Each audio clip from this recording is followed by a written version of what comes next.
السلام عليكم ورحمة الله وبركاته. كم جرتن كبجمتودا في جالتمتوني هردفتوني أورمو تاي توتوريال. الحمد لله ينجا كوت نجا نيكي كان جال الله هن كبجادا بكجرتن ملس نجاو. إذا دعوتوتن كيا فيديو أراكنا كيساتي وني نسمبرتيسو حالا فيسبوكي فولوين كم نفولوي تبراتشو دن ديساني في أكاسما حالا فيسبوكي شيري في كومنتي هنكم نه كومنتي في شيري أكنا من سنيف كدو بناتشو دن ديساني نسمبرتيسو. gama barumsaatiin darbuun duratti warroonni YouTube chaanaala keenya faarootaatan baga nagaan dhuftan jechaa barumsa dabalataa argachuudhaaf chaanaala keenya sabiskiraayib godhachuun tajaajilanaadha. Yeroo sabiskiraayibii gootan barumsi asirratti dabarsinu guyyaan nama dura akka isin bira ga'uuf mallattoo notifikashinii kana kiliik itti godhaadha. Achi booda ol kajettuun irra kaayyadhaadha.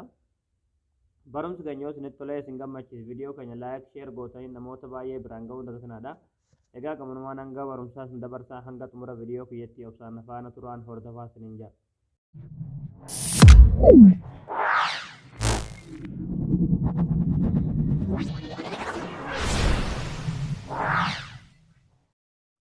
Hayya daawwattootan kiyyaa feesbuukii foloo hin qabne haalli foloo itti banattan feesbuuk sararni galtanii achi booda sarara sadii kanatti kilikni gootu achi booda as gadi ni buutanii siiting in the private kana kilikni gootu ammallee siiting iska jedhamu kilikni gootu ammallee asirra gadi ni buutanii asirratti jechuudha flowers ka jedhamu irratti kilikni gootu achi booda haala kanaan asitti isin fida yeroo haala kanaan asitti isin fide hunduma isaatu akkuma isa kiyyaa kana jechuudha paablik irra keessan jechuudha kanallee paablik irra keessanii ammallee gadi buutanii asirratti illee paablik irra keessanii asirratti illee everyone ka jedhamu irra keessanii kanuma akka isa kiyyaa kana jechuudha ammallee asirratti paablik gootanii ammallee immoo raayit kana lamman ni bantu kan yoo ofirra jiraatte haala kanaan ofirra jiraatte oonii gootan lachuu ishiitu jechuudha akkuma isa kiyyaa kana jechuudha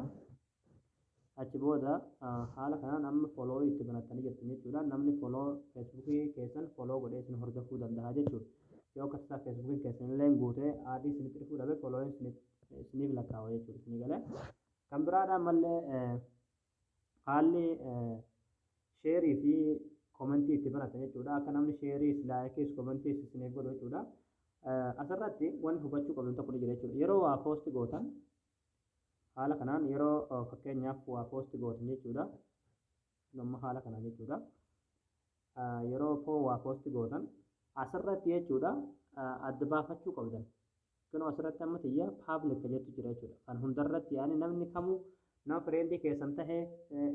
ta'uu dhabee foloo isin godhe dhiise namni komentii laayikii sheerii isin godhuu danda'a jechuudha kanaafuu keessan yoomkin fireendis ka jiru warra keessan tahe jechuudha isin galee haala kanaan